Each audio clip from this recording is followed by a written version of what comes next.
His previous role as a commercial director was in Niger Bev Limited in Lagos.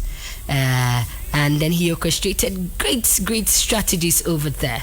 There's so much to be said about my guest. But if I say it all, let me borrow a friend of mine. If I do it all, what would I do tomorrow? So if I say it all, what will I say tomorrow? My guest tonight is Mr. Ayodeji Adewale, aka Omanaija. Hi, sir. You're welcome. Thank you for having me. Yeah, you're always welcome. I love your kaftan. Thank you. Is it made in Ghana brand? Well, it's cross-border, I would say. In between Ghana and Nigeria. Ghana and Nigeria. But how long have you been in Ghana? Please get closer to the microphone. Well, I've been in Ghana for 2 years now. I was 2 years in Ghana on the 1st of April. Oh, send in chesa. Unti crown. Well, I'm still in the process. What to say? I'm in the process of learning. It is say. It is say is how are you? Okay. Ubeka say Yiadom or you ubeka say mehoye. When I say it is say ubeka say mehoye. It is say Mr. Ayodeji. Devi ubeka say I like you. You're welcome, sir. Thank you very much. Earlier on, FanMilk is one of my favorite brands. Not because you guys are here. Yes. And currently, my favorite product of yours is the I still have pictures of it. The adverts. I advertise on my WhatsApp. American vanilla. Thank you. I love it. I love it so much. But now say it's like the cookies are small. Why? Where are all the chocolates disappearing to? Well, so the chocolates are not in the past couple of days, we did acknowledge that we had some issues, quality issues, which we're addressing, and most of the consumers who have, complained, we have personally reached out to them, to explain to them the issues we have, and we have also made, compensatory deliveries to them to apologize for that. But I can assure you, the issue has been fixed. Okay. It's more technical, and we identified, and it's been fully sorted. Okay. Yes. That's fine. Yes. But I love it. I love it. In fact, you guys should make me a brand ambassador because the way I buy it, it's crazy. I love it. It's nice. So it's specially crafted for Ghanaians. Why? Why is that so? No, so it's one of the things we need to be proud of as Ghanaians, because this is a brand that was developed in Ghana, and then we take it to the rest of the world. Right. So it must mean that, as Ghanaians, we have very special tastes for us to have crafted something that is so beautiful that, we are able to export to the rest of the world. Ayodeji, does that make you Yoruba? Yes. Okay. Anyway, let me start from here. You were born in Nigeria, yes. Born and bred there. Yes. We haven't been fortunate enough to travel to Nigeria yet. Paint a picture of your small village, a 7-year-old you in your family, with your dad, your mom, your siblings. How's life like? So, interestingly, I grew up in Lagos, but I will paint a picture of my village. Right. And I will make it relatable in such a way that, you can relate to it as a Ghanaian. Right. So I would say my village, where I come from in southwest Nigeria, is very similar to what you would say Ebiri is. Okay? The village where I come from is Ebiri. Oh. Yes. The village where I come from is surrounded by 7 hills. Ah. Right. So it's a city, it's a village that sits, amongst 7 hills, and then you can, have all that you wanted to have. It's beautiful in terms of scenery, it's beautiful in terms of vegetation, and every time I'd made a trip to Ebiri, it would always remind me, because it's always different. The air is fresh, you can see the view of the rest of the world from the scenery. There. Yes, and then it's beautiful. I've been there a couple of times. I would say probably 3 or 4 times. Right. And again, I think versus how you could say Nigeria is. I think in Ghana people make a lot more trips back to the village than we would normally do. I think it's something that has to do with my generation. Yeah, and this was when our parents, migrated into the city. Okay. Otherwise life was very easy, in the days before we came, where people were happy to live in the village and then work and do everything, they wanted in the village. But as the economy continued to expand, people had to travel into the cities for them to find, their sources of income. So I was born in Lagos. Okay. I was raised in Lagos. Okay. Typical of any middle class family, so I will not say that I've come from wealth, but I've been fortunate to have come from a family, that believed in education. Right. I love that. So, and I think that was the ticket, for each and every one of us, to get out of poverty. So I come from a very long line of educationists. My maternal grandfather, was he's late now, God bless his soul. He was an educationist and a disciplinarian. So I would say that majority of us who were his grandchildren, had the benefit of, benefiting from his own experience. Okay. Again, he was the only educated, child of his parents. His siblings, were not educated. But I mean, he told us the story of how sometimes going to school as kids, it was extremely dangerous. But thank God the world was, much safer. So my grandfather would tell stories of traveling on foot for 7-8 days, to get to school, and then stay in school for an entire semester, before he travels and makes that journey, back home. So typically most other kids will drop away from going to school because it's so stressful. It's dangerous because imagine a kid traveling by himself for 7-8 days to go to school. Wow. So he would have to, again, it was much safer. The world was much safer. So they travel, they get to farm settlements where they meet families, they introduce themselves, and then they allow them to pass the night. And then the following morning, they get on the journey and they go for 7-8 days.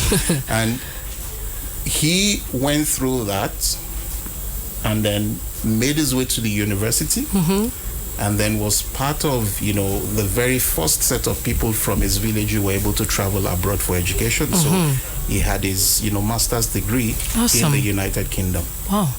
So coming back, that then informed, what it was for the rest of the family. So it's either you're educated or you're educated. Or you're not part of the family. So there was no. So he came back, went on, got some political appointment for some time, but then ultimately he went back, into teaching, and he was a school principal. Right, and having lived in the UK, eventually moved back to his village because he wanted to really impact his community, and went back as a principal in his village, and then eventually started a continuing education center for the village. And this was where we picked up, majority of the things we learned, because my grandfather in his house had a very expansive library. So when you go visiting, on most vacations, you spend your time reading, because my grandfather will give you a book and say you have to finish this by this Sounds time. like my grandma too. And then come back to tell me. So this is YFM. Really, shaped, growing up, as a child, and then that kind of expands your view of what the world is. So life again is not about coming from wealth, because there are instances of people who come from significant wealth who today, are not doing much, with their life. So it's about how much of the world view you have and how much your view is expanded, that ultimately determines what you make out of life. So, to sum it up, without giving you the details of running around as a small kid in my panties, rolling tires on the street and all of that, this is what it pretty much is in terms of childhood. Amongst your siblings, what number are you? Number 2. Okay, so tell me, how many ladies? There are 4 of you. So there are 2 boys and 2 girls. Very, very equated. Yes. So the first 2 are boys. Oh. And then the last 2 are girls. Amongst them, what was your temperament like growing up? At home, when Ayo is mentioned, the Ayo the tyrant, Ayo the quiet guy, Ayo the foodie. So look, quiet. No. but I can also, so I'm one of those ones that you can't really tell what is going on in their minds. I said the same thing when you sat down. Right? So, I wasn't sure if you were cold or hot. Yes. So I'm one of those ones that you can't tell, But again, it's, I think all of us are born different, right? My immediate older brother is very expressive, very troublesome. Oh, that's it. So I think we're just all born different. Right. I'm one of those ones that, think, very deeply before I act, even as a child. And they would always say in the house that, look, don't get in his way. Don't offend him because you don't know how he may react. How he's going to react. Right. Right. Yes. But growing up, did you envision yourself to be who you are now? If not, what were some of the things that, when you're asked as a child, what do you want to be when you grow up? What were some of the answers you gave, and what was instigating those answers you were giving? So, did I envision myself here? I will say yes and no. Okay.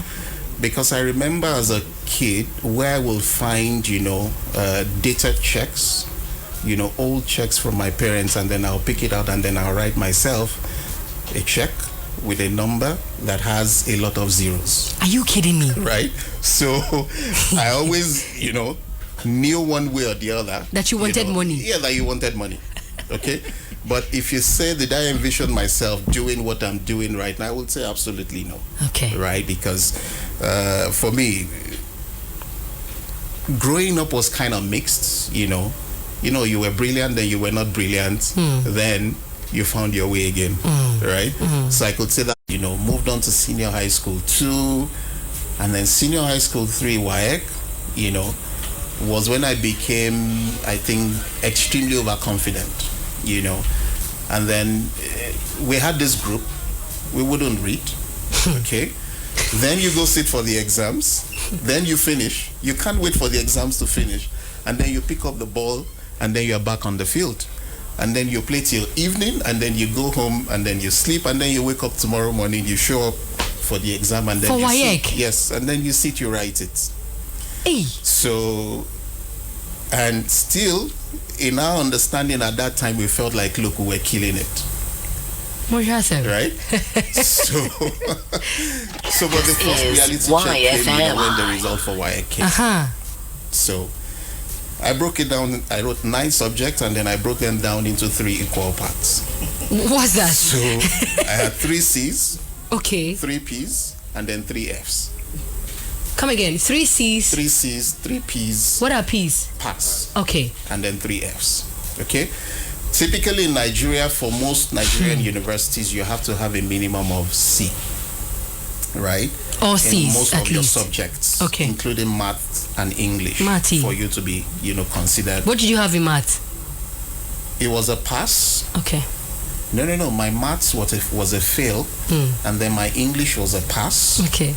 And then there were some subjects, I think, economics and some, it was evenly spread. And this is your granddad, who is an educationist. He was alive around that time. Yes, he was alive. And you were going to bring... I wasn't living with him. But he would hear? Of course he will hear. That you had 3 C's, 3 P's, 3 F's. Yes. How are you going to show your face with that certificate? Well, when you're young, you're also stupid. How old were you? Was he also stupid? I was 16 plus. Okay. Right? So I felt like, look, okay, so what is it? Yeah. It is what it is. I'll take it home. They'll find a solution. Let me take you back again. This means that your elder brother had written the WAEC. My elder brother had written WAEC. My elder brother was so brilliant that at 14 he had gone into higher institution. Oh, he had finished WAEC. Yeah, he had gone into higher institution. Okay. So that means his results was very excellent. Yes. All right. So his result was good. So comparing him, even though we are different people, but you all went to school, you all had the opportunity to be schooled, and he comes with excellent grades, and you come with grades that are lingering like a hungry dog.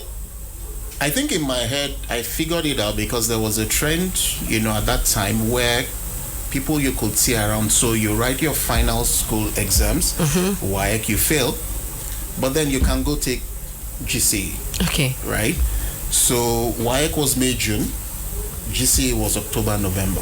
But that was all going to be money. Were your parents willing to fund all that? Well, I would say, look, Nigeria of those days, I mean, paying for such exams is not, very expensive because to an extent, well, I would say, I assume it was also subsidized by government. Okay? So, but in my head, my assumption was, hey, look, okay, so what? I messed up WAEC. October, November is around the corner. I'll take a GCE and then I would, take GCE. And then I got the shocker of my life, and my parents said, no, you're going to go back to school, you will retake, you will wear uniform.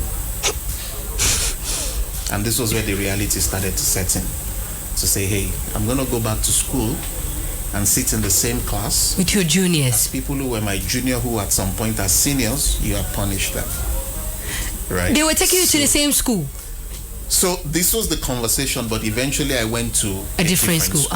Right, I went to a different school. Because that would have been too hard on you. Still, I had cousins who were 2 years younger than me that I ended up being in the same class with them in that school.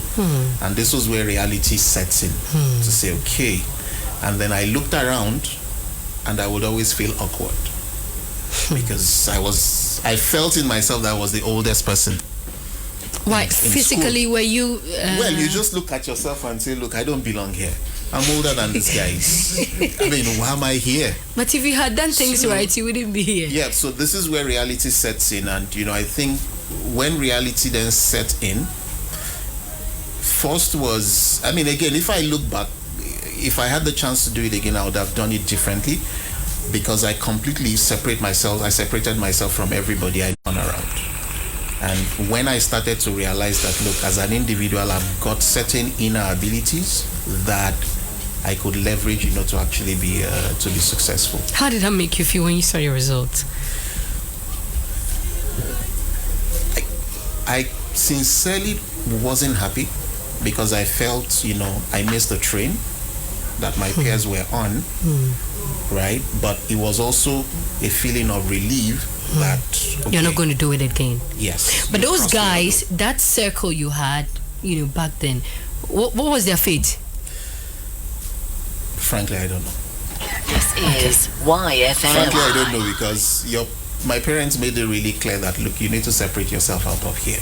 But did anybody make it amongst all of you that wasn't reading, playing the ball? So I would say, I mean, in the age of social media, I see a number of them on social media. They've gone on to make it seemingly. Okay, right? In different areas of their life. Yes, in different areas of their lives. But again, social media can be very deceiving. I feel right? you. So, and I mean, I've also come to realize in life that, look, it depends on what you define as success, right?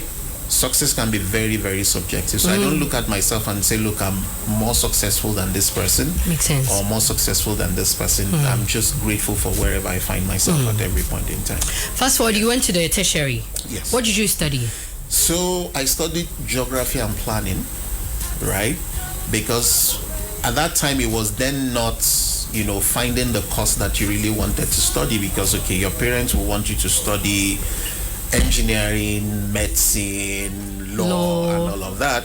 So at that point in time, it was not about finding, what you want. It was about getting into the university, And I think at that time, when I got into the university in 1999, it was obvious in Nigeria back then that, look, the course that you study actually makes no difference. Little difference. Okay. In terms of what you become, except if you really want to go into professional practice like, you want to be a doctor, you want to be a lawyer, or you want to be a pharmacist or something. So it was starting to become very clear. So it was a question of, look, get into the university, make good grades, and then you can find a job. Then you get into the market. Okay. Right.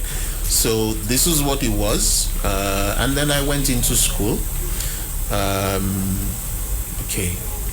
But I always carried the feeling that I was behind. Why is that so? Right? I don't know. I just carried that feeling that I was behind. Was it guilt from the past? You could say. you could say it was guilt. I always carried that guilt, you know, or that feeling like I was behind. And even in the university, I looked at myself like, look, I don't belong with you guys. Oh no! Right? So, and that influenced the way you did your things. Focused, you know. So you will never find me in any group that was making trouble anywhere. I mean, you learned. Never find me. Yes, I learned. You know, and by the time I was going to go into the university, my immediate younger sister, we went into the university at the same time.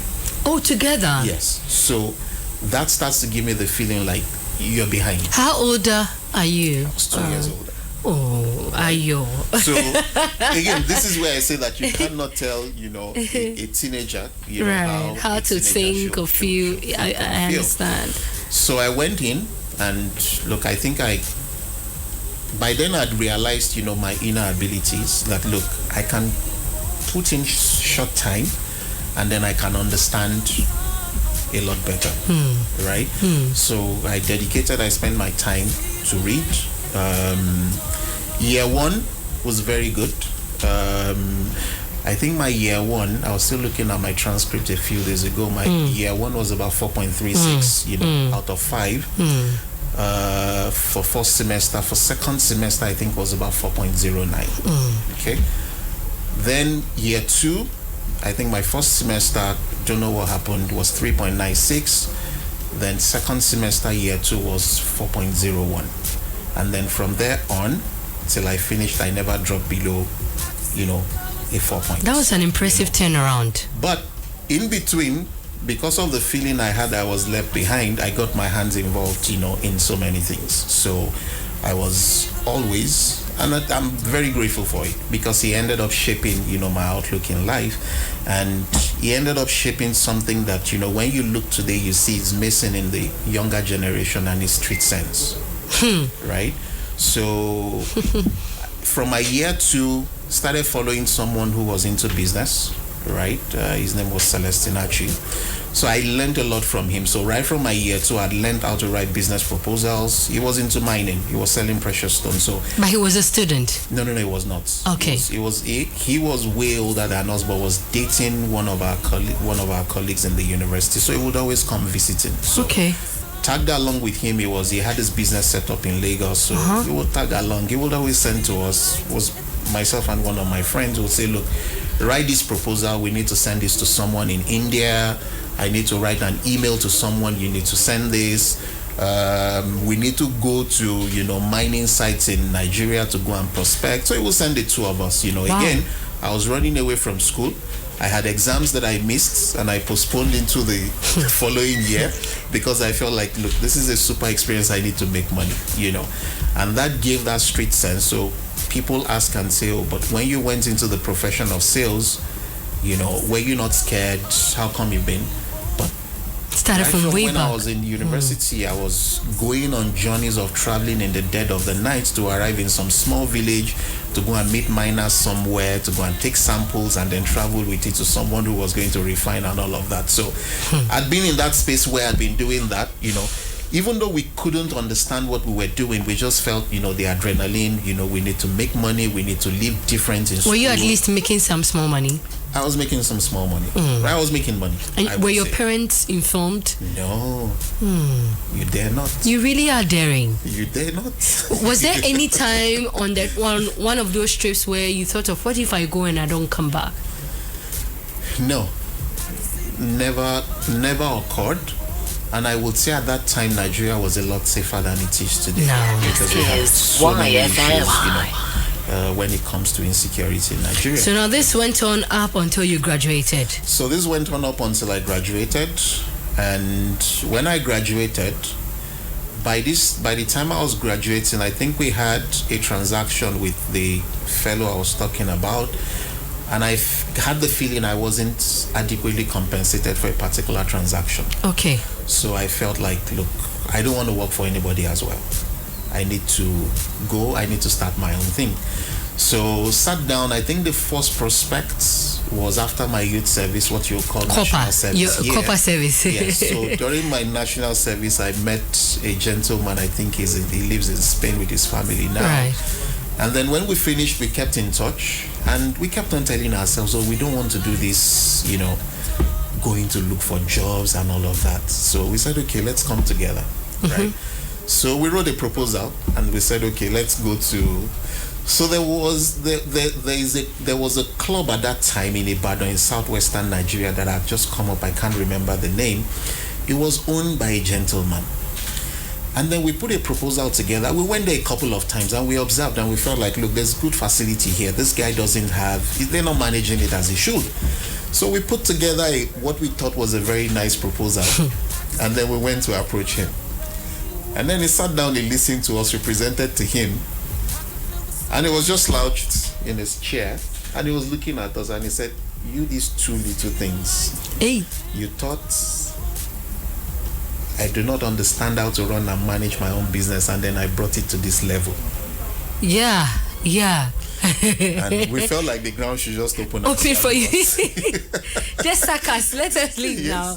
So that was, so he told us to go and think about it, and if we still felt strongly that you come back again, that we should come back again to the same person. Yes. But we never could muster the courage, because he was like a reality jolt to us to say, really, we were very stupid. This guy was like in his 50s. Ready. And then we thought it doesn't understand, and then we could come with, fresh ideas and this, and, So we never really went back. So we sat down, then we started to think that, okay, what do we do? And then we said, okay, let's go into farming.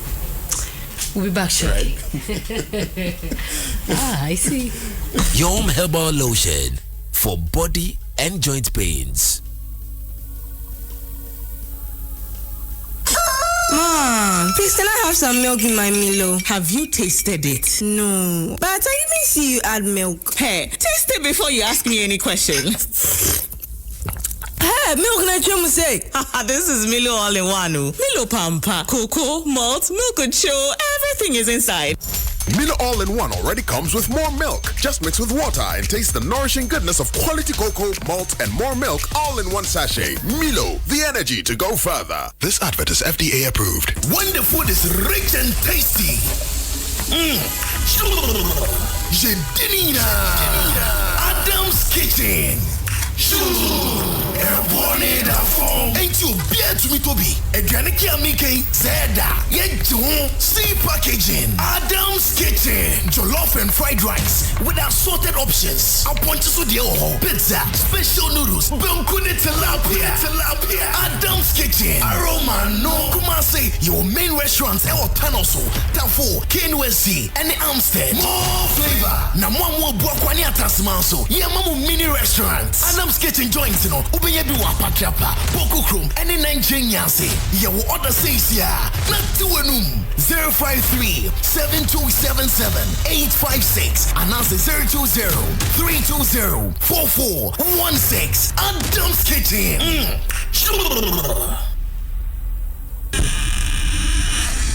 Charlie, I stress. Oh, Senior, what be the issue? Bro, another one caught happen again. I nearly get them this time. Charlie, the over 1.5 messed me up. Oh, Charlie, sorry, but wait, you don't get refund for your loss? Nah, bro, that thing's half day. You hear some before? Yeah, soccer bet they do. Them they call them soccer chance. Ah, Charlie, you sure? Oh, but why I for lie you? Just make your stake on 10 plus games with odds of 1.30 or more. And when it's full, you will get your stake back times 3. Come see my bets. Hey, Charlie, this be interesting, oh. I know, right? Soccer Chance rules are simple. Bet on any of your favorite soccer league games with odds of 1.30 and more. The total number of games should be 10 or more. Now here's the catch. Lose just one out of the many and you'll be rewarded 3 times your stake. This advertisement has been vetted and approved by the Gaming Commission of Ghana. Bet responsibly, not for persons below the age of 18. Gaming can be addictive.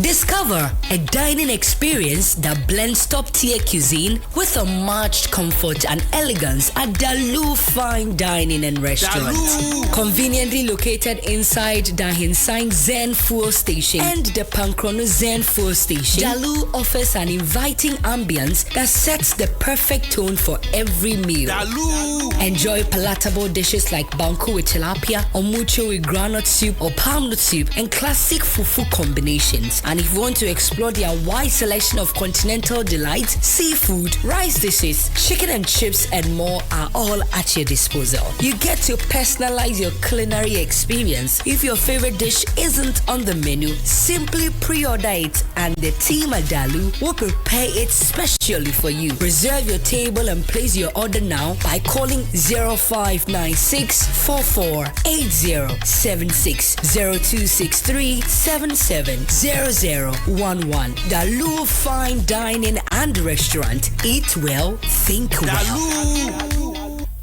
Malaria fever.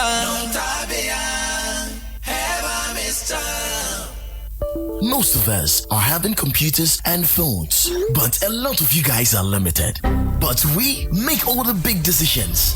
We're just getting all the jobs on and offline, making big figures in revenue, all because we are skilled in IT. Join us, upgrade your tech skills, and stand out in today's job market with Open Labs Ghana, the top IT institution. Open Labs offers world-class courses in Python programming, AI essentials, cybersecurity, data analytics, full-stack development, diploma in software development, diploma in network administration, and many more. Open Labs ensures hands-on training, expert instructors, and up to 70% off tuition through our scholarship exam package. Refresher courses for companies with flexible packages. We also do online and weekend classes. Find Open Labs in Kumasi on the Stadium Road near Freeman Junction, Asukwa. Join Open Labs by calling 028-955-9991. You can also visit www.openlabs.edu.gh. To phone bia any accessories for C-White Foods. What now your papa? They go from C-White Foods. Obia siye. Mema etiefo nyina akwa baba Amuzu Herbal Clinic na yededro bia ba efre no Amuzu Garlic Bitters. Eyedura emamoje die fusane ewo nipadua nu mu. Eyedura ebua ma obia ne pressure ewo soro eba fom pa. Obisu a otiemi a wadro srade abro so obehia Amuzu Garlic Bitters. Amuzu Garlic Bitters prevent numbness. So be say mensa anasa minan 83 nedro eye Amuzu Garlic Bitters. Amuzu Garlic Bitters controls urine flow. Dear audience so bebre anaso so basa no onye Amuzu Garlic no mu a emesoti kura. Amuzu Garlic Bitters prevent sciatic pains. Obi say doctor me to ase twetwe me unya Amuzu Garlic no mu atu edi. Amuzu Garlic Bitters is good for stroke patient. Obi anya stroke, obu a stroke na born nkaye. Unya Amuzu Garlic no atu edi. Sama dre na sofu bi anya stroke for years. What thought wa minu panom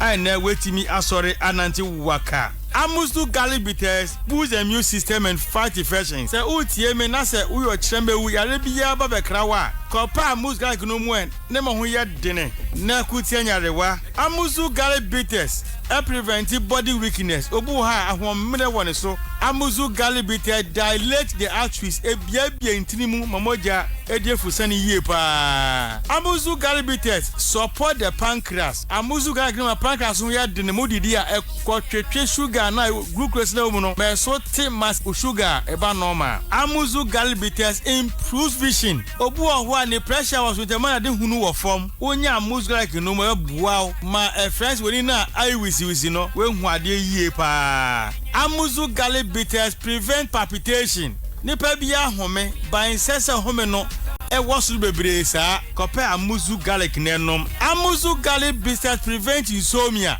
Obu ha obre pansa wada ye fradi bi zinc ene sulfur e ye rich Amuzu Garlic mu ye ko gu mu a na my body ne home na home bo se nche na wada enti de na ho ede ma no kope Amuzu Garlic enom. Amuzu Garlic Bitters rich in allicin and selenium, which helps improve blood circulation on the male sex organ. Inti bema osi oda homachi antini bema nkano. Kopa Amuzu Garlic no mwe. No moja ni die fusane enko bema no honadachi a watini nka. Amuzu Garlic Bitters is rich in arginine. Ena musa arginine ninti ebo ema awodi akwa no ho ban ema sebuo ema kosu atuo nyina no emani nyina kosu kama enti oba obuni se a embe yie obehia amuzu garlic bitters oba on person na wo eti kosu hia amuzu garlic bitters uko drugstore pharmacy anase herbal shop biara obenya bi ato opedro nsemise bi nso a no afra mi nama eye 0247 776743 0247 77 67 43 Amuzu Herbal Clinic Mauji Hiochalo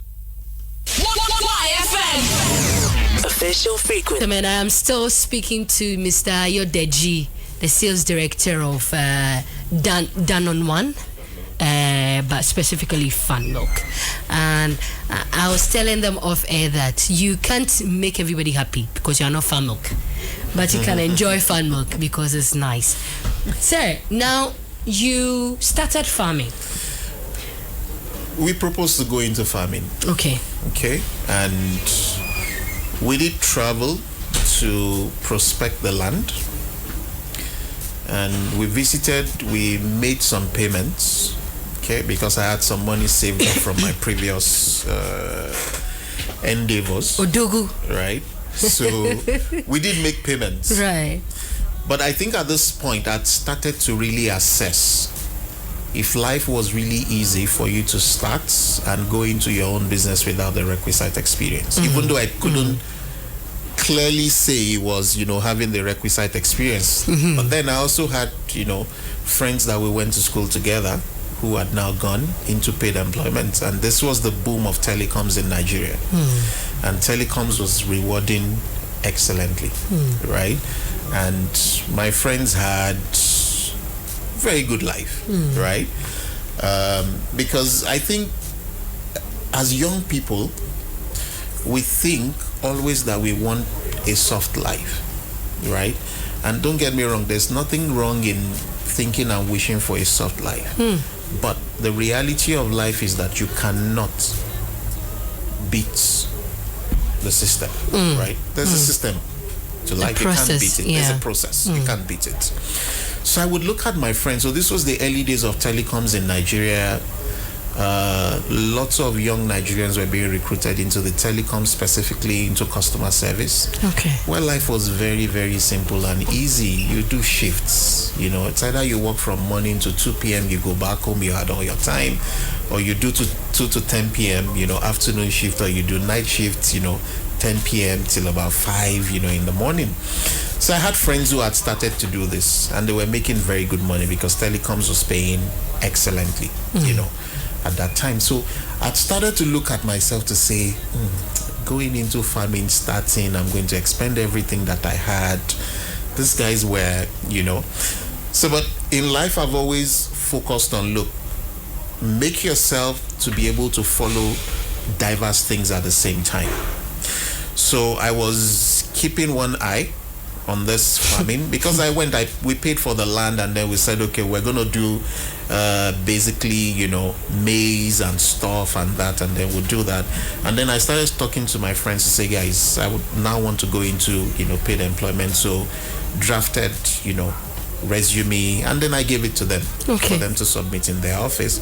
At the same time, because I'd just come back from national service, and I didn't go back home.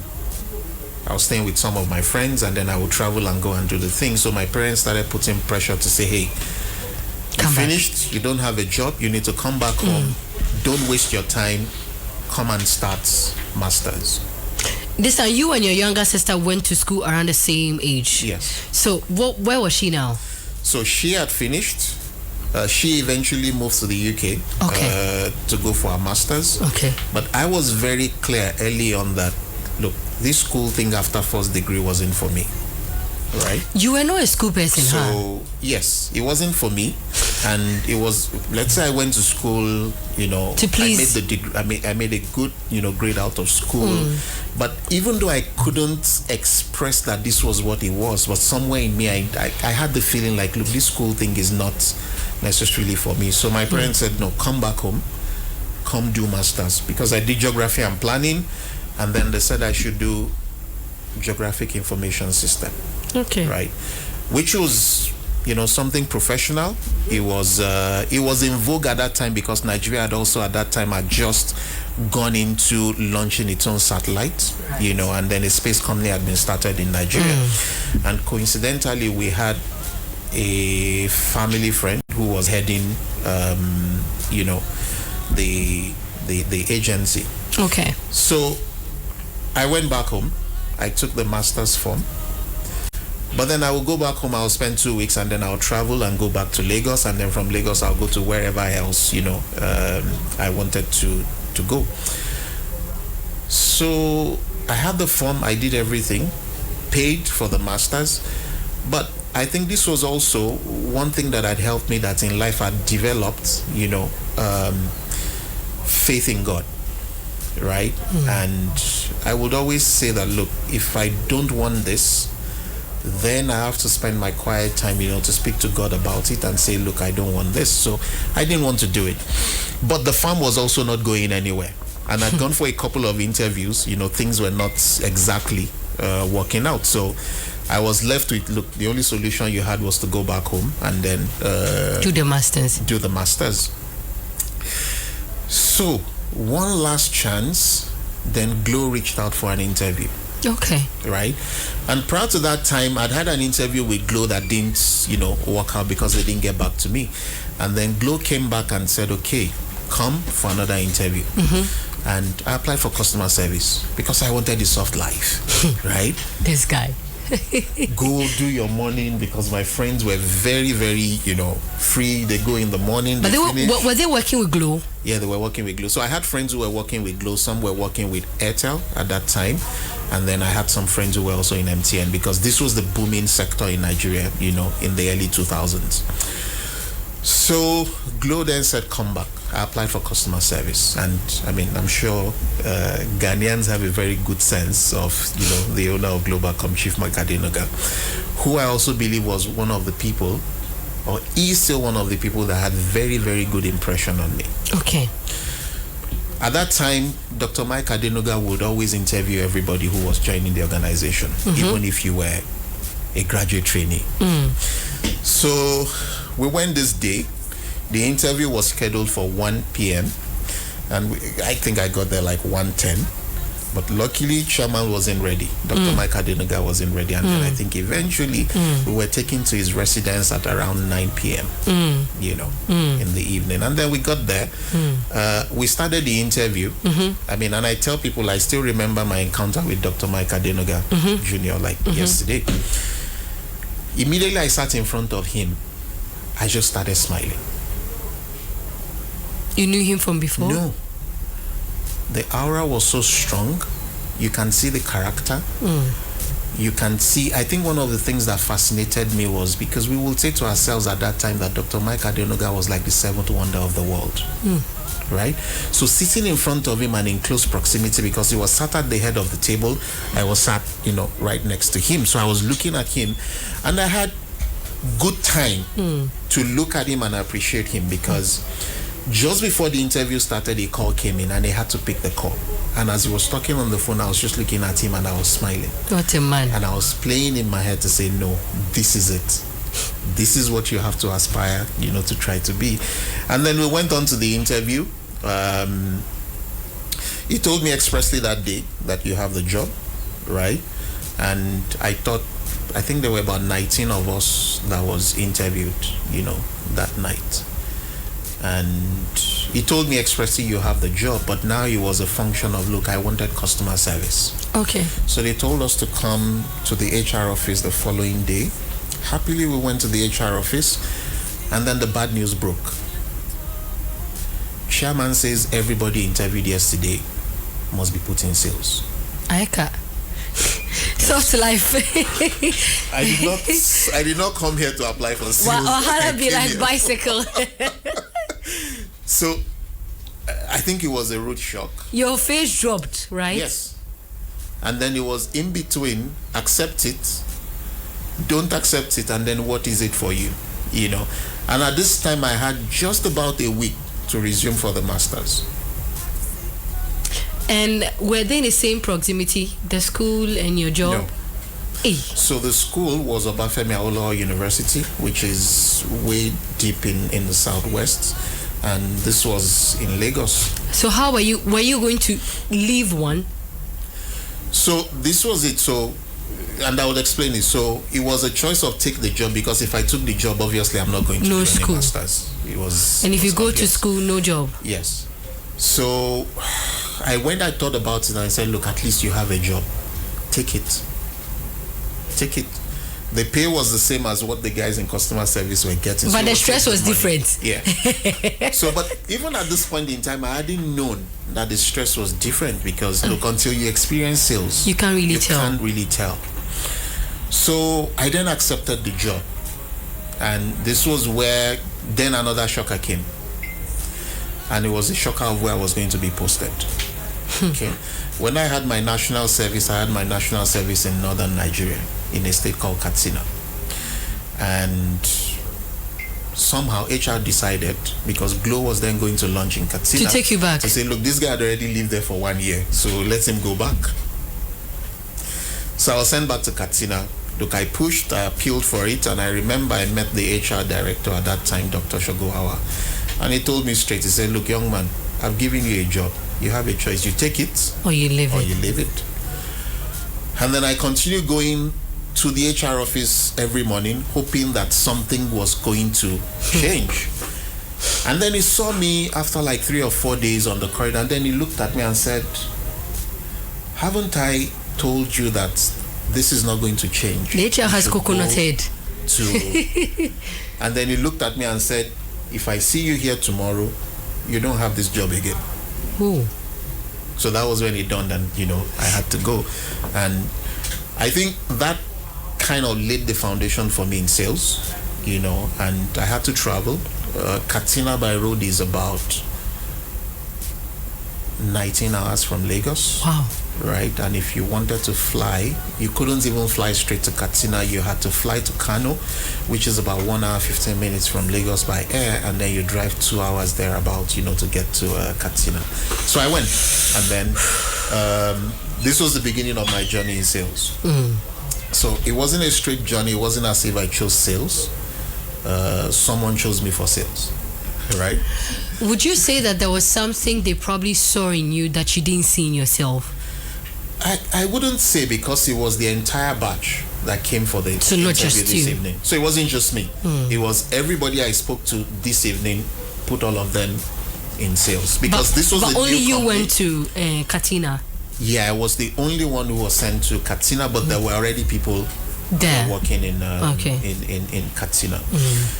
So, but it wasn't just, but again, you couldn't argue that Dr. Adenuga, in his wisdom and his experiences, would have been able to read the batch that came. I mean, it's possible that they selected the CVs, of people that they felt, look, maybe they had rough backgrounds, or maybe they lived and, in certain geographies, because the company was, expanding. Glow was just about 3-4 years in operations at that time. So it was rapidly expanding, and so it's possible that they had a nice selection of resumes of people that could go to specific locations where they wanted, and then they said go. But every time I look back, I'm always very thankful for that, to have happened, because then it changed my view of life, again, and then the experience that I'd had, running things whilst in school came in, very handy. Street sense, you have to open your eyes. I could draft proper emails, I could write proposals, right? So all of those came in handy, even though it was a new business. We were prospecting for new distributors, but then it also made me to be able to think on my feet. Right? How long did you serve with Glow? So I spent 2 years in Glow. And what happened? Right. So Glow was a new company. What Glow would give you, Glow would enhance your street sense. The street sense, we all forget them. Yes, Glow would enhance your street sense, because I tell people that as a young man with my first job in Glow, there were days I would wake up in the middle of the night, sit on my bed, and I would cry. Right? because you think of the targets, right? And you're asking yourself, where am I going to go? So it wasn't an established business. It was a business that was just, we had just expanded into the north. So you have to go out. I was business development executive. You had to go out actively every day and go and prospect and look for customers that you're going to sell to, right? So you wake up and you sit down and you think of your peers who are back in Lagos, who have the soft life, who work for 6-7 hours, in a day. And then you think of yourself that you have to be out there on foot, walking from one street to the other, prospecting. Plus, I was in a land where I do not speak the language because I spent only 1 year. I left. I didn't understand. Well, I understood Hausa, but I couldn't speak. Right? So it was extremely stressful. And then you sit, and then sometimes I will cry, and then I would say, but along the line, I started getting a hang of it. In those days, Glow in sales, you have to submit the names of the last 3 worst performing salespeople for each region. And most likely, if your name gets to Lagos to Dr. Mike, you are gone. So I managed 2 years of not being on that list, And it was then I started to think that, look, there has to be more to this, right?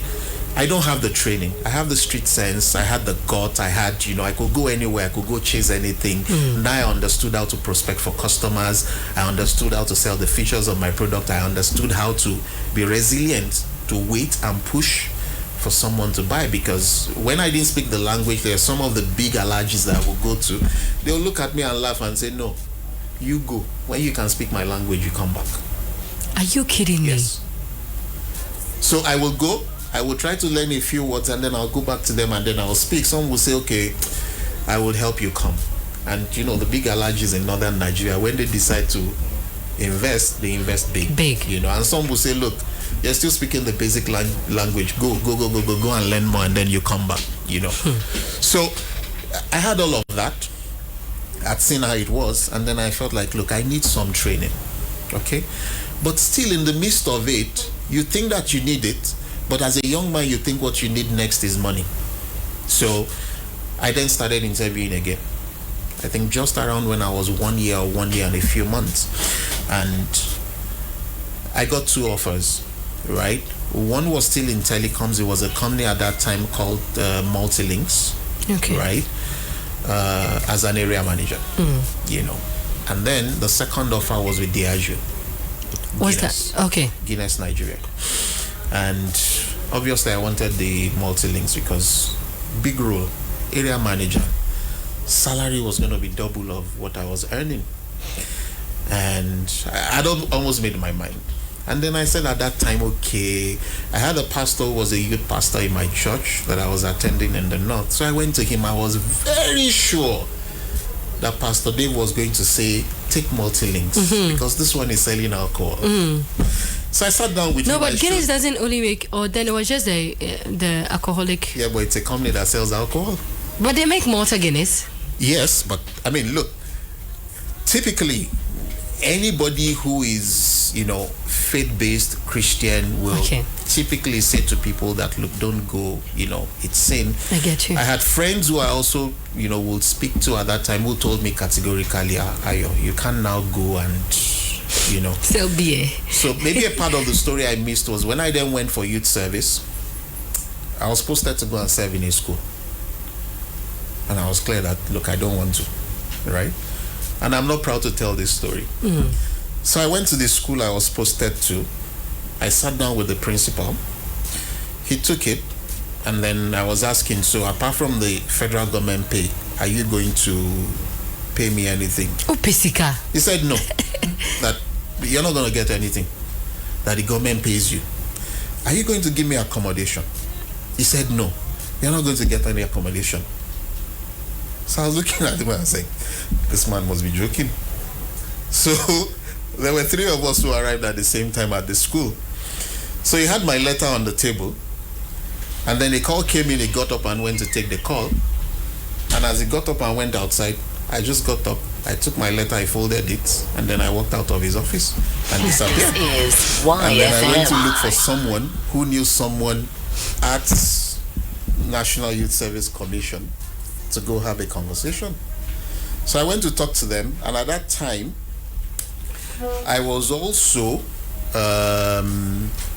I was elected just out of the camp as part of the executive of the National Christian Corpus Fellowship, right? But I was transport and organizing secretary. So if the principal had agreed to pay you extra, you would have stayed? I probably would have stayed. Is it all about money? Well, as a young child who is growing up, you want to have your own life. You want to control your own things. You didn't even have a girlfriend. So what did you need money for? Yeah, but you need to make money. So that you get one? I don't know. The focus was just that, look, you get need rich to make money. The zeros from the past were hunting you. Exactly. So fortunately, I got my posting changed to the Christian Corpus Fellowship, and then I was transport and organizing secretary, which was also something that gave me extremely good experience, because this was a body that had, membership in thousands, and I was responsible for transport and organizing, right, for all activities, all events, and all of that. So that also expanded, my capacity in terms of, understanding how to manage, understanding how to plan, and all of that. But in all of this, at what point did FanMilk come in? And did you ever think that you would leave your comfort, as in growing up in Nigeria, used to the Nigerian setting? Had you even visited Ghana before you finally joined? Yes, so I'd visited Ghana. I'd worked briefly for about a month in Ghana with Diageo, because I came to do some project for Guinness, or Diageo, because it was the unifying body for all Guinness businesses across the world. So we came to do some projects, some capability and training projects in Where Ghana. in Ghana specifically? Accra? I did Accra, I did Takoradi. Yes, I did Accra at that time, and then I did Takoradi. So I have an idea of how Ghana was. But did I think I was ever going to come back to work in Ghana? The answer is no. And if you ask me to pick, one of the countries I'd wanted to go to, I probably would not have said Ghana. Right? Please, we are not happy to hear this. No. I was just saying. So I mean, this is being real from the past. To say, I probably would not have said Ghana. Yeah. Because working and growing, I'd always, said, look, I wanted to work in other countries, on full-time basis. I was close to moving to Tanzania with Guinness, but it didn't work out. Right? Things changed last minute, and which was one of the reasons why I left Diageo at that time in Nigeria, and then I went to PZ Cousins. Okay. Right. Oh. And I was with PZ Cousins for about 9 years. Right. So, but again, this is where we also need to understand, and the story I was trying to tell about going to telecoms or going to Diageo, was where I learned the very first key lessons in life, that look, money can always be equalized, right? Because I think as young people, you start to chase and chase and chase and chase money and think that is, what the ultimate is. But then this was my first lesson in that, look, money can always be equalized, and most young people don't get it. Right, and I could either go to Multilinks for double the pay I was earning in Glo, or I could go to Diageo for a quarter of it. Right, and I spoke to my youth pastor, and then he says, go to Diageo. Yeah. And I was shocked, because I expect as pastor he would say, look, don't go there, they are sinners. And he told me categorically, he said, look, you go there, they're going to train you, they will give you the depth that you need, and you will be able to grow much better. So reluctantly, I agreed, because Diageo then brought me back to Southwest, and yes, it was tough, because I was earning a quarter of what I was earning in Glo when I went to Diageo. Not even a half. Yes. Right. So, but as I started to get into the learning, and one of the things, is, and this is why I say money can be equalized, because when I went to Diageo, it was a company that was built on enjoyment, right? Because you go to a lot of bars, you go to a lot of clubs, you spend a lot of time, you are happy, you drink, you do all of that and this and that. But the people I met in Diageo were always complaining. Like, oh, life is tough. So So I'll look at them and say, look, this job that I'm doing, I'm on vacation. I'm on vacation because I know what I'm coming from in the north. Yes, I have to be on the street, I have to walk. Then suddenly I arrive in Diageo, you give me a brand new pickup. Yes, I have to carry beer, I have to go on the street, I have to sell to the bars and the clubs. But guys, I'm having fun. Chilling spree. Plus, I get to go for trainings, scheduled trainings that I know, was going to build, And at that time I joined Diageo.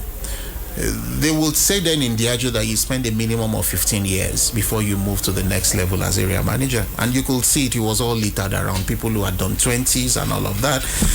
But from the point I went, I was like, guys, no, it has to be different, right? And I was about 14 months when I got promoted to an area manager. You changed it? Strange. Yes, it was very strange because, and this is again where I learned that, look, it's about attitude. Right? Hey. I'm here to have fun. Somebody thought it was work. So I will do my job like it was nothing, with happiness, So about 14 months, I became an area manager. Star boy. Yes, and this was where my, scope became expanded, And I wrote to the person who has been, one of my mentors for so long now, who was a sales director in that business at that time, Alex Goma. I could remember, I still have the letter. I wrote him a letter and I said, sir, I want you to be my mentor, right? And I think for me, this was where things changed, right? Because Alex Goma, he's someone who is an authority in leadership, in sales, and then it's been, quite across, several companies from UAC to P&G to BAT, went on to Guinness as sales director, went on, to be managing director in PZ, went on to be managed. So this then helped, completely expanded, So then I realized that, look, by the time I started to move up the ladder, the guys I left back in telecoms had started to earn more than they were.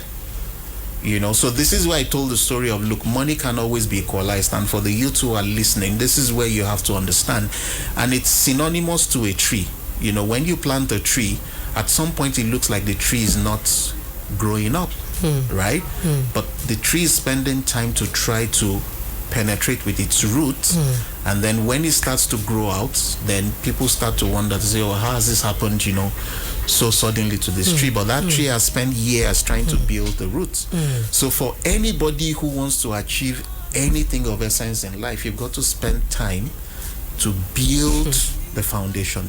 If you don't build the foundation, you can progress very quickly, but you get to a point that you get stuck. And I say, if you want to build a career that's in business or anything, I liken it to school.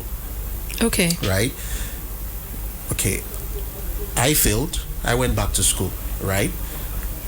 There were people who failed and their parents, moved them one way or the other to move on to the next stage, right?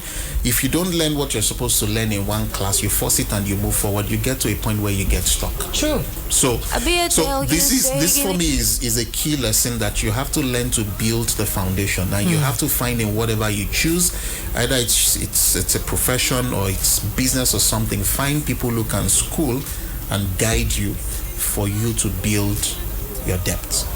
Right? You have to stand on the shoulders of people who are ahead, because there you are able to see further. Right? Do you know why I'm smiling? Was there any point where you felt, Charlie, make I go do my farming? This is not for me. No. You don't seem to give up. It's when you find what you have. Because how's everybody seeing work as work, but you're seeing it as chilling? Yes. When you find what you have passion for, you just know that, look, this is made for me. Right? And you go all out for it. I had the opportunity of changing from sales when I was at Diageo. Because I had the opportunity of going into marketing. Okay. And God so orchestrated it that after about 12, 13 months, there was an opportunity in marketing, right? And in those days in Diageo in Nigeria, any opening that comes up, you have to apply. never mind that you are already an employee from within, and then you go through the same process that everybody externally have to go through. So but if you don't get it, you don't lose your former either. You don't lose your former role. You go back to what you were doing. So I applied for that, and then I was called in, and then we went through the entire process, and then we ended. And then I got the feedback that, oh, sorry, we preferred another lady who had come from outside, who was from Oxford University. So it's not just in Ghana. Okay. So I said, okay. I mean, I took it in good faith. I mean, I wasn't happy, but I went back to what I was doing. Then about 3 weeks later, there were opportunities that came up for area sales manager. So I went, I applied for area sales manager. I was one of the 5 that was picked. Few days later, the marketing manager at that time, Adewale, she's in the UK now. She then reaches back to me and said, look, the lady, I mean, I still remember her name, Kemi. Oh, she rejected the offer. The Cambridge lady? Yes. Oh, she rejected the offer. Sorry, was it Oxford? Oxford. Oh, she rejected the offer. Would you mind coming back? Were you a staunch Christian? Manager, well, I could not say, but I have very strong faith. Because it looks like a lot of things were going your way. So, and then she called and I was like, am I mad? Assistant brand manager is one step below area manager. Why would you call me after I got area manager to come? So I said, look, sorry, I'm not interested, right? When I look back, I have a bit of regret because I lost the opportunity for me to learn the rudimentary of, marketing as an assistant brand manager. I tried to learn it later because I then move on to do other cross-functional roles, within the commercial space. But, so I could have moved away from sales, right? I could have moved away from sales. I had the opportunity to do, but I said to myself, sales looks to be for me. And from there onwards, I moved on to other aspects of sales that was not necessarily, customer facing, and I had to sell. So from there, I moved on to capability and sales training. I did that for about 18 months. Then I moved on to distributor development, Then I had the opportunity to go for expatriation to Tanzania, which didn't work out. And after that didn't work out, for certain reasons, I decided, no, I was going to leave, But also because my mentor at that time had advised me not to go into capability and sales training because he feared that, look, if I went in, I would not think of coming back to sales because it's easy, right? It's travel around, train people and do all of this. Then you don't want to come back into mainstream, So he had advised me not to go into sales training because by then he had left Diageo. Because if he was still in Diageo, he probably would not have sanctioned it because he was sales director. So I didn't talk to him for about 9 months, right? Because I didn't want him to convince me. So I took the role and then I went to do it. So it was ringing in my head that, look, don't do this role for more than 18 months, otherwise you become stuck.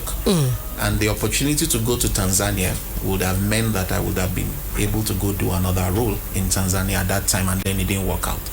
So the moment it didn't work out, I started to plan to leave the Diageo to say, look, I need to go and get another job elsewhere that was going to give me a difference. So I moved on to PZ, and I moved on to PZ as distributor development manager, which was a different challenge. Still, it was not customer facing, but a different aspect of sales. So went on to PZ, long story, moved on from distributor development to regional manager to activation manager to head of trade marketing to head of sales. So I would normally tell people that I became a man, in PZ Cousins because I did several roles, expanded my breadth.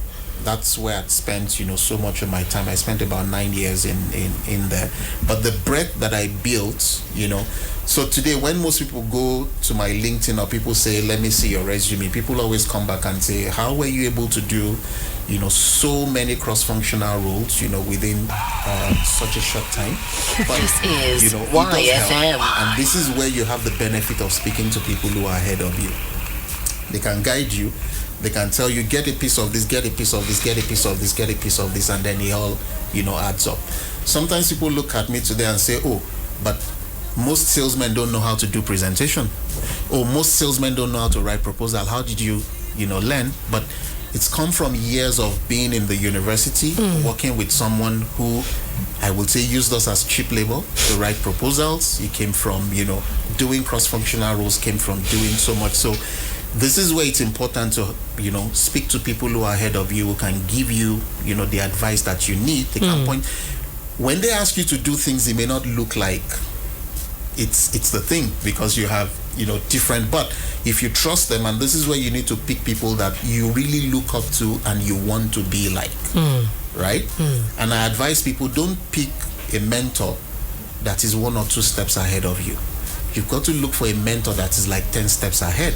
So you give yourself enough time to develop under their tutelage before you get to where they are, and possibly if they are motivated themselves in life, they also continue to move ahead, and then they can guide you and help you. But when you pick someone who is 1 or 2 steps ahead of you, he can only guide you to the extent that he knows.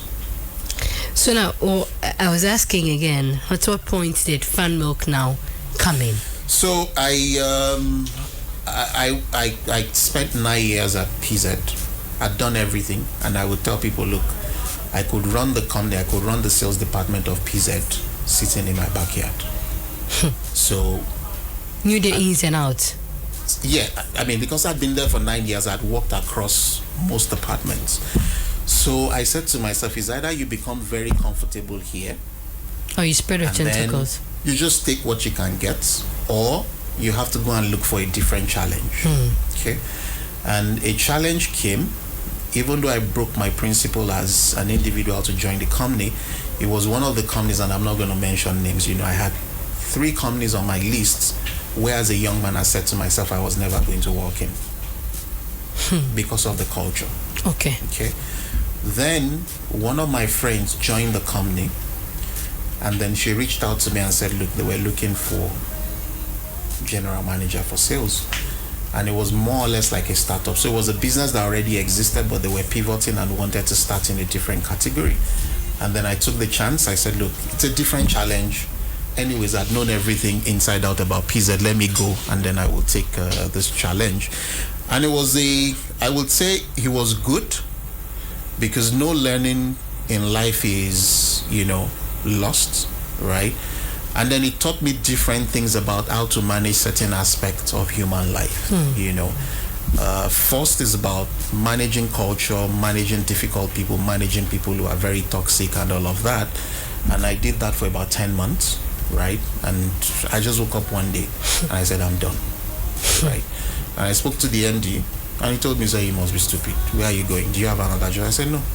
I just want to go back to my house, sit in my garden, and then process. How did I get here? These were my words. At this point, you're a family man now. Yes. There's a wife, there are kids. Yep. You are coming to tell your wife that you've left your job because you want to come and sit at your backyard and process it. So again, this is where you get the benefit of working with mentors, because my mentor had always told me, he did not put pressure on me, but Alex would always tell me every time we spoke, and he says, look, Ayo, if I lost my job today, the level of living that I have with my family, my children will go to the same school, we will maintain the same car, we will live in the same house, we will do everything the same as it is today. I can take care of that for minimum 2 years. Wow. So, save. Wow. Yes. He had always said it. This is deep. Yes. So he says at any point in time, minimum 2 years, he can take care of it. And this helped me, because it would help you to understand that, look, people will tell you follow this rule of 10, 20 and these things, but you have to come to a place where you have to tell yourself that, look, minimum 50% of what I make has to be kept away, right? The question is, how much is even what you are earning that you need to keep 50% for keep? So I will describe it for you in an analysis I saw recently on social media that says that if the car that you're driving now is the absolute maximum that you can afford with everything you have, then you are not qualified to be driving that car. I see. And that's the mistake we make in life. Because we feel like, look, I need to drive a Toyota Corolla. And then the Toyota Corolla, when you buy it, is going to drain the entirety of your finances. But then we still go ahead anyways, and then we buy the Toyota Corolla. But you only live once now. Okay. But then when you get into difficult situation, right, you can't bail yourself out. And sometimes this is why we look up to other people to say, you need to bail me out. If you start to think that you need to bail yourself, then those things will be what drives and motivates you, right? But, and I'm sure everybody who is listening out there already knows this. We live to impress people that don't even like us. And don't even see you, right? And in the end, if I lived and then I come out of a slum to come for this interview, everybody who is watching or listening believes that, oh, this guy is extremely rich. But you don't know. Therefore, everybody wants to live and then imitate and say, look, I've got to live, like that, right? Have I had my fair share of financial mistakes? Absolutely, right? When I was much younger, I was very stupid, right? I told people I was working with Yiadom. I had a brand new 2009 Toyota Corolla, and then 2009 I was getting ready to get married, and then I drove into a Honda, and then I went to buy a brand new 2009 Honda Honda Civic. Did we need it? No. The former car had no problem. No, it was a company car. It was my official car. But you wanted to have your own car. My own car. Yes. Was the company demanding that you return? Right. So I've had my fair share, but this is where when you start to talk to people who are ahead of you, this is where you start to learn. Because the first time Alex said to me that he has minimum 2 years and the living condition of his family was not going to change, his children would not even know that he lost his job, was the day I felt like you've been playing away your life. I feel the same. I feel right. A lot of things are going through. That changes your perspective, and then you start on that journey to do things differently. He advised that, say, look, I did not arrive at the position where I had 2 years, right? I started to save up for it, right? I started to save. I started to put money away. I started to, and this is where, everyone has got to learn. So I had that at the back of my mind when I went in, because I felt like, look, I'm just done. I'm done, right? I tried to resign, I think 2 months before then. We sat down, we had some discussions, and then we had a common understanding, and then I said, okay, I was going to stay on. But it was after Christmas, I thought about it, and I said, look guys, you're just wasting your time. You need to move on to other things. But you need to be out of here for you to have clarity of mind on what is the next thing you are going to move on to. So I left, right? And then I went into consulting, because at least I've tried. I have some experience, right? I could put a few things together, and when I go somewhere, they will listen to me. That okay, at least he can help us, even if it's a one-man business. I can. So this was you coming to do a one-on-one consultation or for companies and all that. So it was. So again, I think I'd just left. I'd left the company. It was my first week. Okay. And I got a call from an old senior colleague who says, hey, Ayo, I was talking to someone who said, oh, you had left this company. I do consulting, I have gigs. Would you be interested for you to, I said, of course, I don't mind. And then he said, look, I have this project, I have this project, I have this project. So I said, send it to me. Right. And then I ended up having to take it off him and then do all of it. But again, it was because the experience was there. And, did a bit of consulting. And then after about 5 months, an old colleague reached out to me and said, oh, there's a company who is looking for a commercial director. So would you want to speak to? I said, what company? He mentioned the name of the company was Niger Bev. Again, I thought, look, I was looking to go back into a proper multinational, after taking that 5 months, 6 months break. But it came just like, look, the company was just like 5 minutes walk away from my house. So I said, okay, all right, why not? Okay. I will combine. I will still do the consulting bits. I'll do it as part-time, and then look, I'll go and join. I'll go and talk to these guys. So then I spoke to the MD, who was German, Heiko, exceptional human being.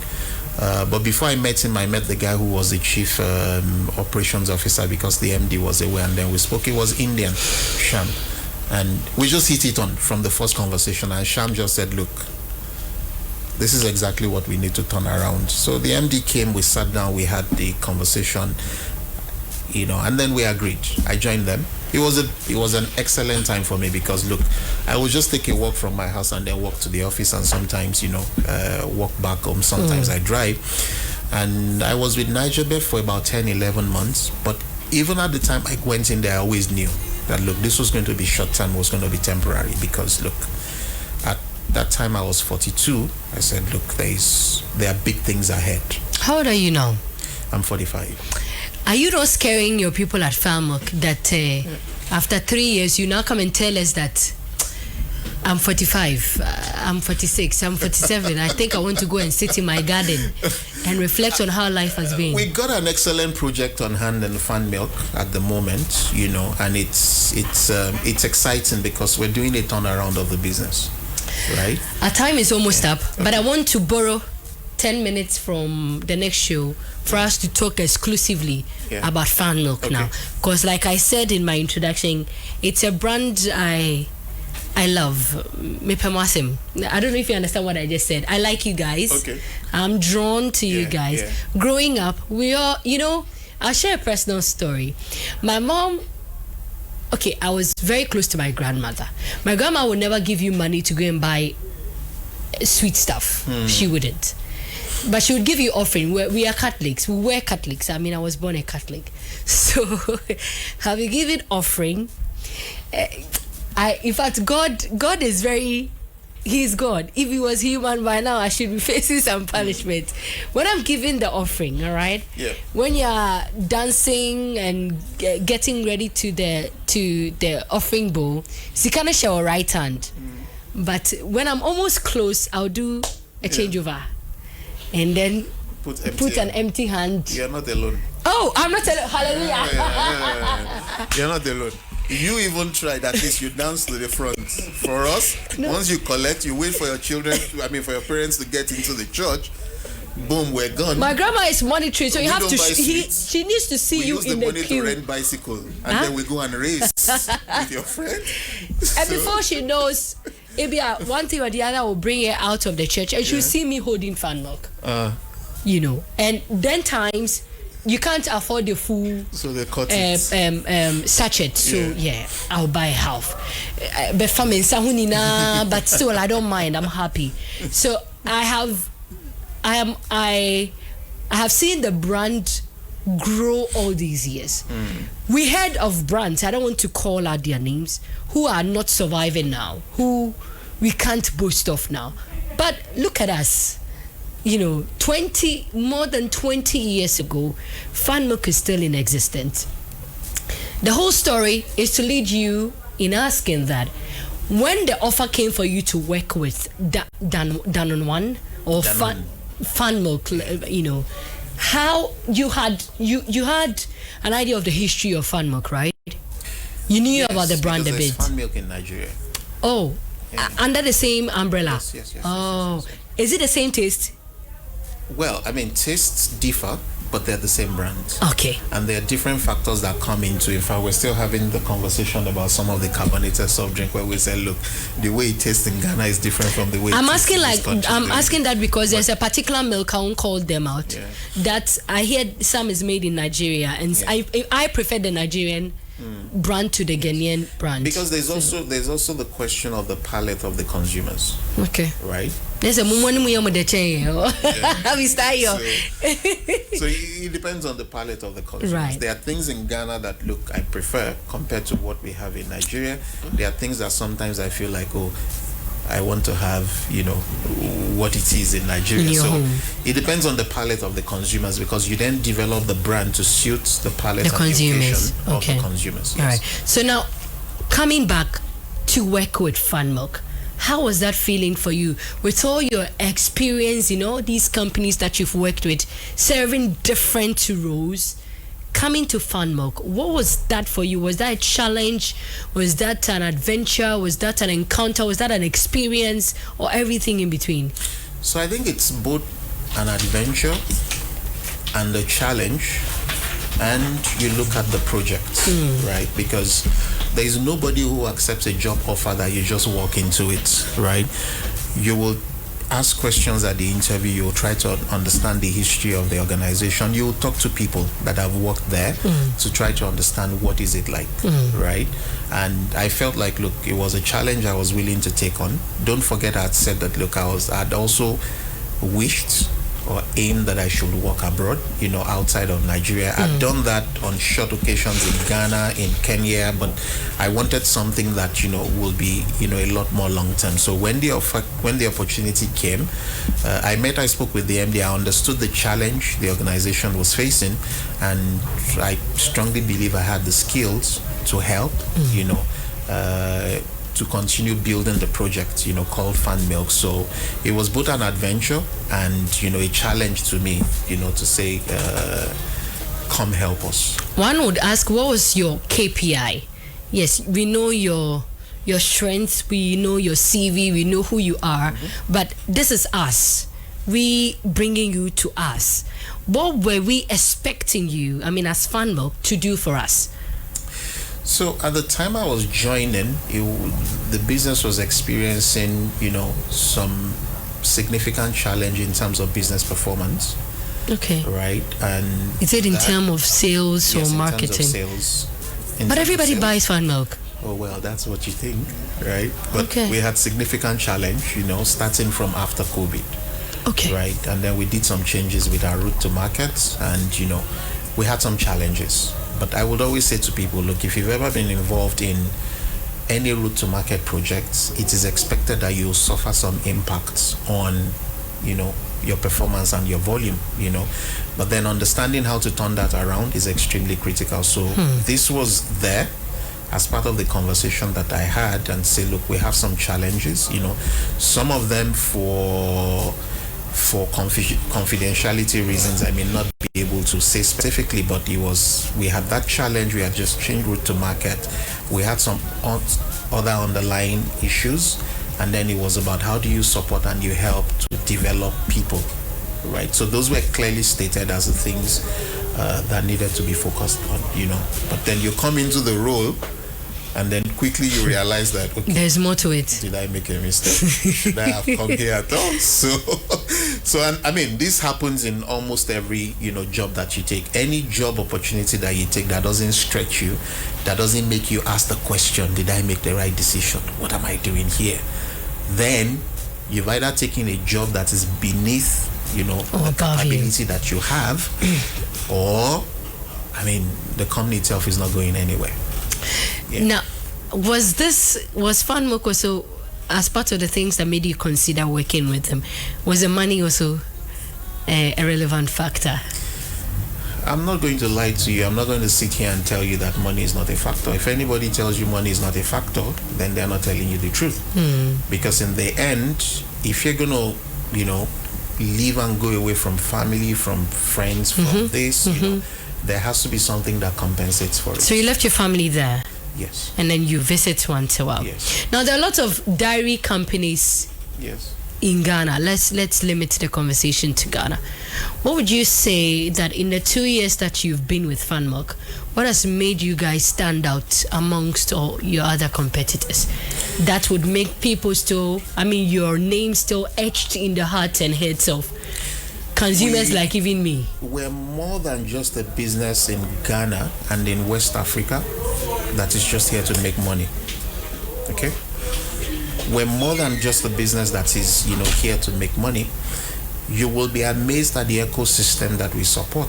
I was just telling you offline that our business, our vendors that you see on the street, they make minimum 2 to 3 times of what the minimum wage in Ghana is, right? And most people will look at them and you will never be able to fathom and say that is, today we have a network of 7,000 vendors in Ghana alone. Amazing. A Nigerian business has about 13,000 vendors. We have vendors in Ivory Coast. We have the same setup in Togo, Benin, Burkina Faso, right?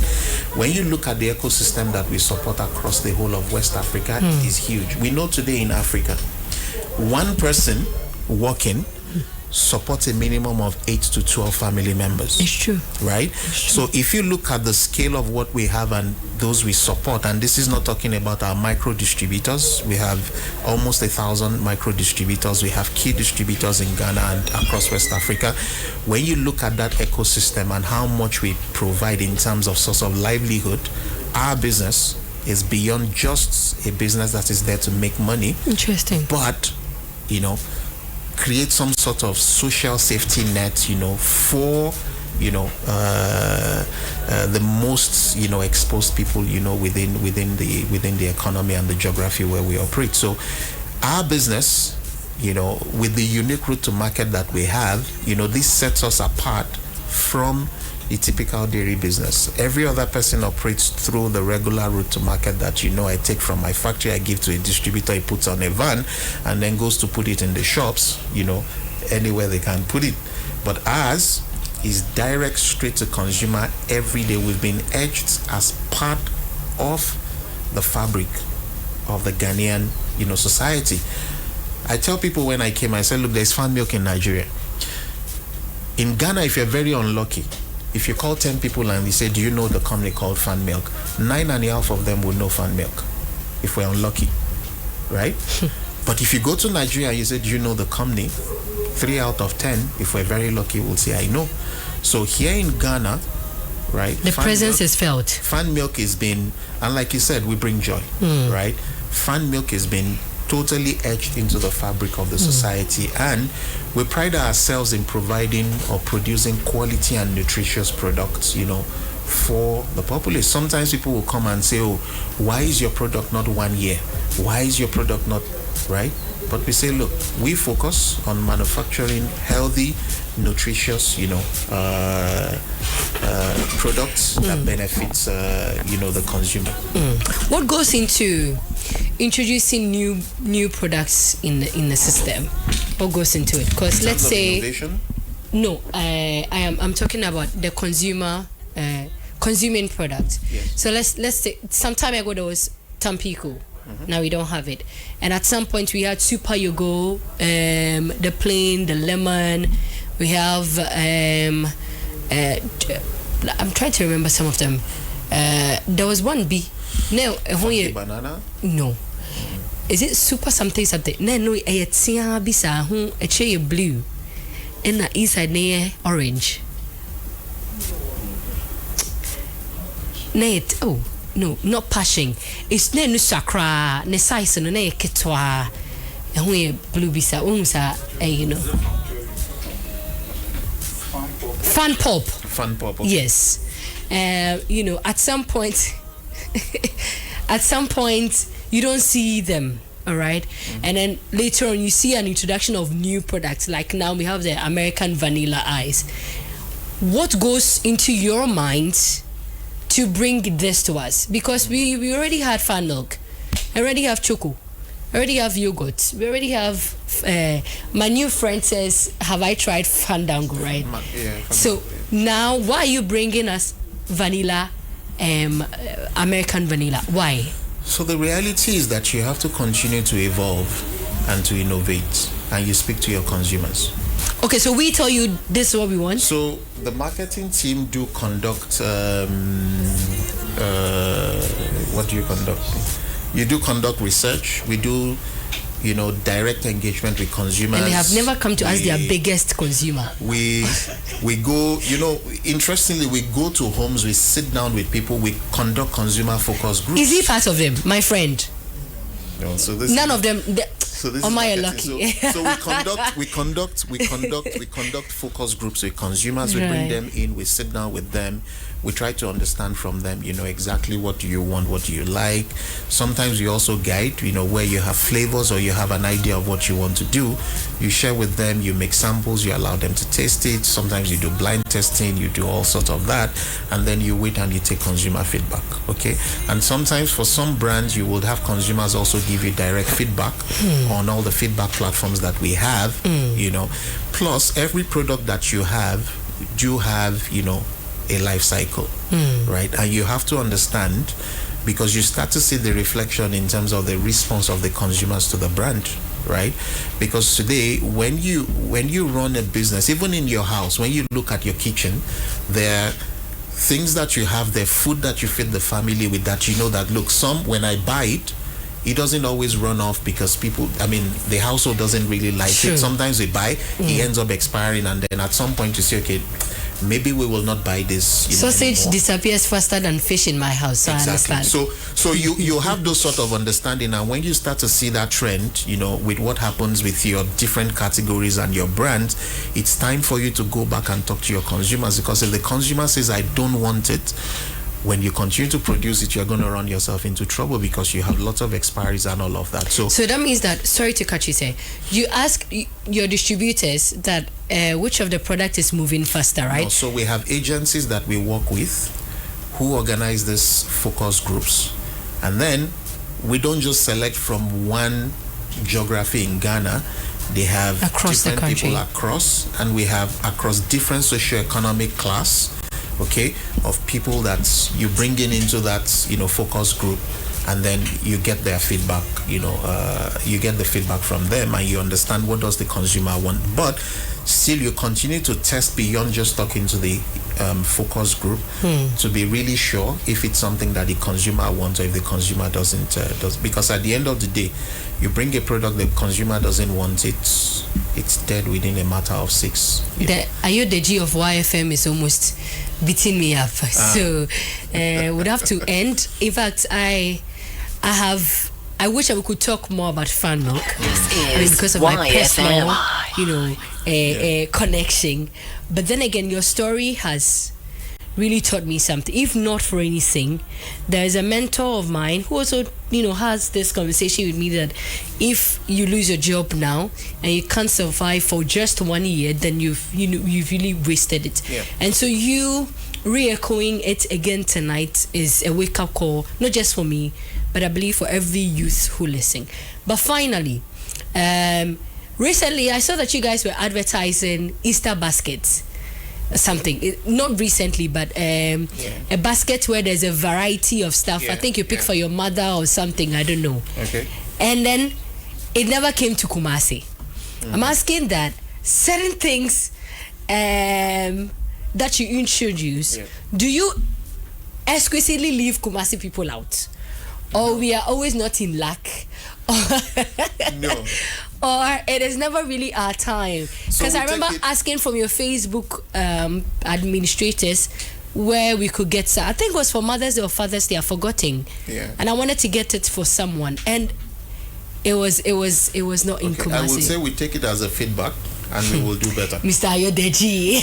No, look, that's the reality, because sometimes some of these things that you see, sometimes they also work with agencies, right?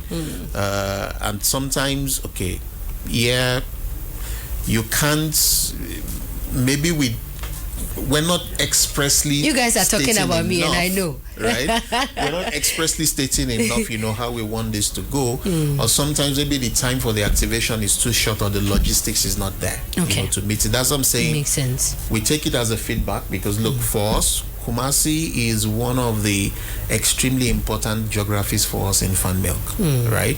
And like we're speaking before, I said, look, I come to Kumasi more often than you can imagine. So we take it as a feedback, and I owe you breakfast on your next visit to Kumasi. I'll look forward to it. I'll take you to Ambi. But finally, what is the future like for FanMilk, and for we the lovers of FanMilk, or for the entire company itself? There's a funny thing. Someone would stop a vendor and say, "FanMilk, Mommy yogurt, me per chocolate." It's interesting how they will name all the three things. What's the future like for you guys, and what do we expect, from you? But this is a personal request that as you sort out for your consumers and all that, maybe introduce visiting some of your customers, with gifts, with just your presence alone, to make them feel that as they purchase, they have not been, left idle. Because for some of us, FanMilk made us happy. Yeah. That if at some point you replace FanMilk with anything, we will not agree. Yeah. And so what's the future like? So I think I will start from the first part of your question to say what does the future hold for FanMilk. The future is exceptionally bright. Okay. Amazing. In the last 2 years, we've seen significant turnaround, in the business, especially with the coming in of our MD, Lionel. You look at this business today, the sort of growth that we're recording, and the transformation that we're seeing, it's extremely, significant.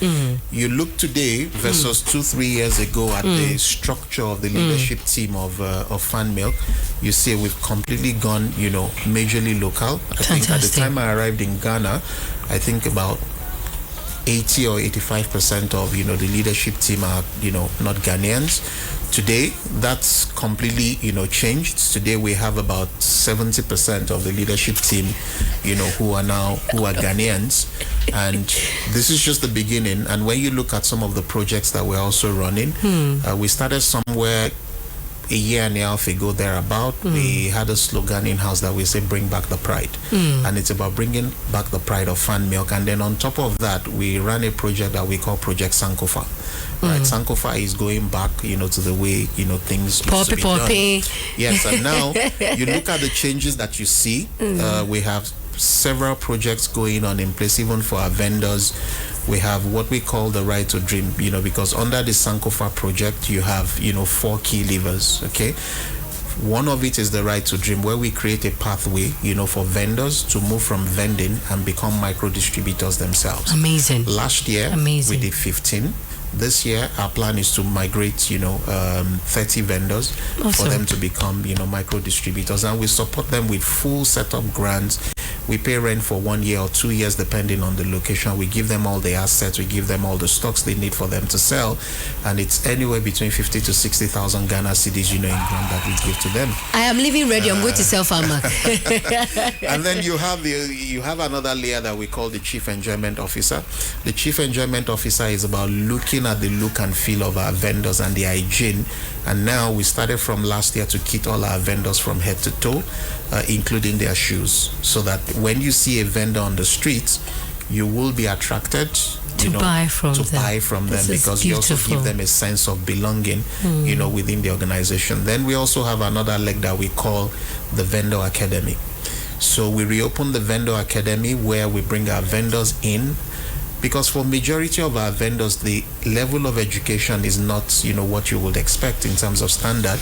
And when they come into this academy, this is the first time for majority of them, passing through any sort of formal education. And then we train them about managing their finances, managing their own hygiene, safety when they do their job. And then we also teach them financial planning for them to be ready for the future. And the last leg is, our existing micro distributors.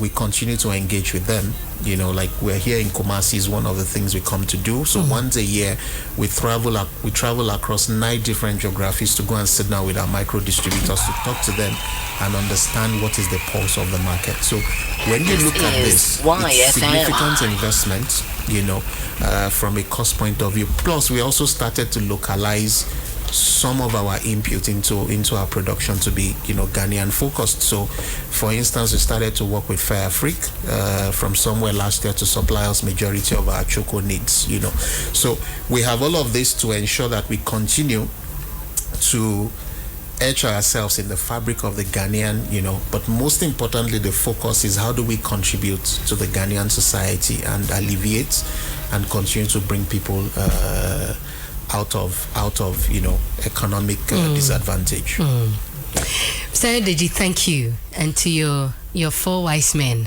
who came with you. It's been beautiful having this conversation with you.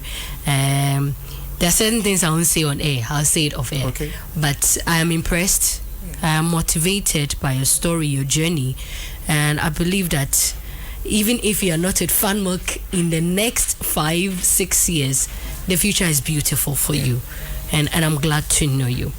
Let me talk to you briefly about Soccer Bet. They are offering a great chance to everyone. And so when you bet 10 plus matches, 1.30 odds or higher, you lose one game, we'll still reward you 3 times your stake. So if you want to bet, please bet your Soccer Bet, all right? Golden Eagle Cinema is also this Friday organizing the Insomnia Night, okay? Like I tell you, come wearing your pajamas, come with your Stanley Cups, fill it with FanMilk, and come and sit down and enjoy yourself, okay? The doors open at 8 p.m. And then the movie marathon starts at 11 p.m. You'll be captivated by about 3 to 4 movies. So it's a whole night, okay? If you don't have a boyfriend, don't worry, just come. We'll give you, me say for FanMilk brand, near my popcorn in count. Na be trouble no boyfriend, no problem, no girlfriend, no problem. Come and watch movies. But you will have a cool time. And there'll be games. So as you participate in each of the games,